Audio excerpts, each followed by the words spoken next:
What is going on, guys and girls? I am Ghost Robo, and I'm here with a Samsung Galaxy S4 unboxing and review. Now, right off the bat, let me let you know that I have been an exclusive iPhone user for more than 3 years. I had the 4, the 4S, and now the 5. I switched carriers along the way from AT&T to Verizon. Now with Verizon, the Galaxy S4 just released, and I wanted to check out something new. I've had this iPhone iOS interface for so long, it's kind of grown a little bit stale, and I wanted to dip my hands into the Android waters.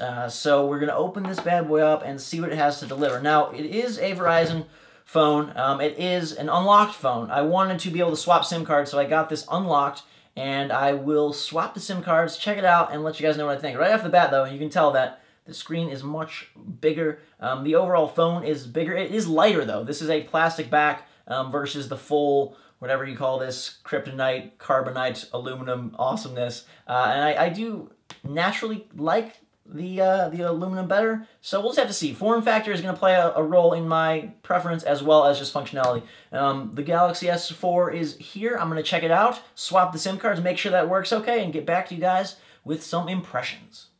So here is the phone. I've had a good chunk of time to mess around and try to figure it out. It took a little bit longer than I anticipated to wrap my head around everything, just because Android is very different than iOS, and I've basically been using iOS for like I said, a bunch of years in a row straight. So getting my head wrapped around all these trillions of solutions and options for almost everything took a little while, but I found that I really like the phone and really like the interface overall. First of all, the bigger screen just comes in huge handy. Upgrading to the 4-inch screen with iPhone 5 was a great leap for me, but then having a 5-inch screen here on Android is even greater. If we go do something like YouTube, which of course I'm spending a lot of time doing, my videos look great. The quality is just awesome. If you're going to watch a Netflix movie or something of that sort, hopefully you can see this here. It looks really good. This is Metro Last Light, and it's just freaking awesome. It looks really good. I feel like the integration overall is better just because it's Google, and obviously they are in charge of YouTube. But I've also messed with launchers and modifying my home screen, some things that you can't do natively on an iPhone, changing all the logos, changing the dock, changing the widgets. I've got my clock, my nice little cute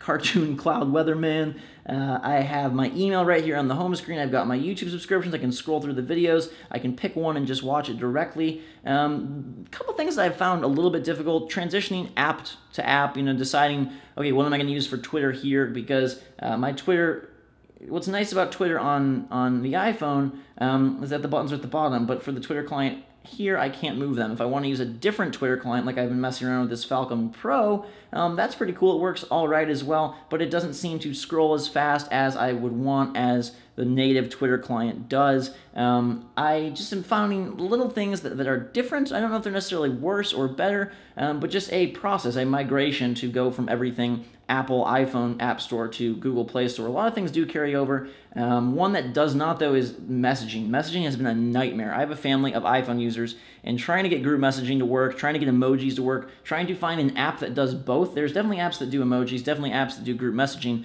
but one that works conveniently and still lets me send to their phones and not to some secondary app has been a pain in the neck. The camera is really good. I think the quality is just awesome. You can see me here sitting and recording with all the goofy stuff on my desk. It's got a 13 megapixel camera, looks really good, does very well in video format as well. We can record a video as I'm talking to you. Playback, again, looks fantastic. It just really is really nice. One other thing that I'm not so fond of, for Verizon, this thing only came out in 16 gigs, and as someone that records a lot of video, does a lot of storage on my phone, it's going to be tricky to manage that and see how it all handles. But I do like the Google integration. I like the fact that I have my Google email, I have my YouTube account, everything is tied nifty and nice right into the phone. Overall, though, it's basically the same. I mean, you have the Google Play Store, which functions a little bit differently. There's, a lot of plugins for apps, stuff like that, and a whole bunch of different apps that you wouldn't find in the iPhone App Store, but virtually the same. You've got your games. More and more things are becoming so integrated that it doesn't almost matter which phone you have when it comes to apps. For the most part, the phone does function like you would expect. Instagram, everything works just like you would think if you were on an iPhone, just like I was, a few hours ago. Will I switch over? I don't know. One of the things that I do like better, significantly better, is if I go here to the internet and I'm going to type, I like these adjustable keyboards that they have where you can sort of flow type, I think they call it. So if I wanted to just type how good is Android, I can just flow across the keyboard very simply, and it works a lot faster than texting, and that's something that you cannot do, at least that I know of, on iOS. I mean, that's freaking fantastic. A few Galaxy-specific things that I like Galaxy S for. The eye thing does work. I'm sure you've seen this in commercials where you can tilt your eyes up and down ever so slightly and it will scroll the page. It works. It's not very practical because it does have to key into your eyes every time that it does. You load up a website or you want to recognize, be able to use that feature, but it surprisingly works. If that's something that you're into, it does work. The pause feature does work, where you look away from a video and it pauses. It all works surprisingly well, and overall, I've been super impressed.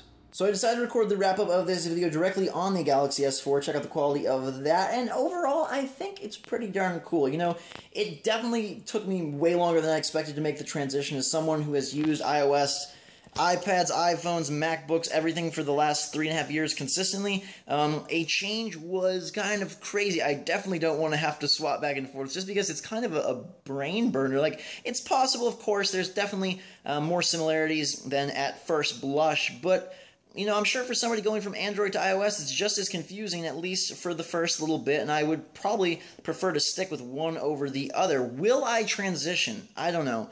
The iMessage thing is a little finicky. Having to figure out a solution to group message my family, who are all iPhone users, has been a little bit tough, but overall, I'm really enjoying the phone. Like I said, the bigger form factor, the bigger screen, the crisper screen, that's something I can't get with Apple at all. There's no real options. There's the iPhone 5 and that's it. I know they're announcing something new very shortly, and maybe it'll be really awesome, and I'll go back to that, but I think for right now, I'm the kind of person that likes new fun stuff, and I especially like when it feels like it's like a brand new cool system, and so I think I'm going to roll with this for a little bit. Basically, they're very, very close. You know, in terms of specific apps, or, oh god, this one has a better app. No, music, movies, all function basically the same. Everything that you would want to do, 96% is identical. Just for me, there's some flexibility options that I do appreciate in Android. I'm sure that a lot of people that's why they prefer that platform. I do feel sorry for my grandparents because they just got Galaxy S3s, and they're always calling me, being like, what do we do? La, la, la. And I understand why, because iPhone is way simpler, and I didn't even realize it.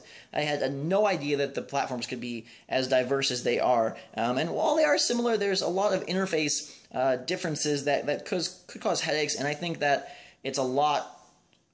The flexibility, the options of the Android platform do create a little bit more confusion and complexity for a non-computer person, non-smartphone familiar user. But this is the Verizon Galaxy S4. The other carriers have had it available for a little bit, but all in all, the phone is great. All the individual features for the Samsung Galaxy S4 are cool. Are they all like really usable? The eye thing, the look away to pause, I have them all turned off, frankly. They were fun to mess around with, but in terms of daily use and enjoying them on a minute-to-minute basis, it gets more annoying than anything.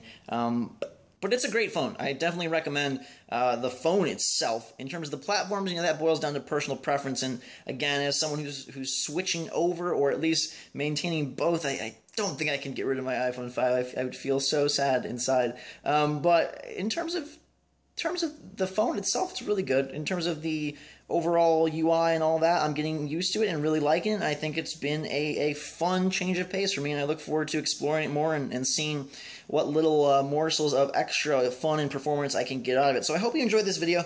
Let me know in the comments below what you think, what phone you have. And if you enjoyed the video, hit that like button. I'm having fun with the phone. Hopefully the quality holds up pretty good from my Canon camera to this Android phone. It should be decently comparable. I'm sure there's a little bit of a drop-off, but interesting to see what it looks like. And I hope you had a fun time checking out the device and checking out my thoughts on it. Till next time, guys, it was a fantastic day. Say hello to the crab. We'll see you all later.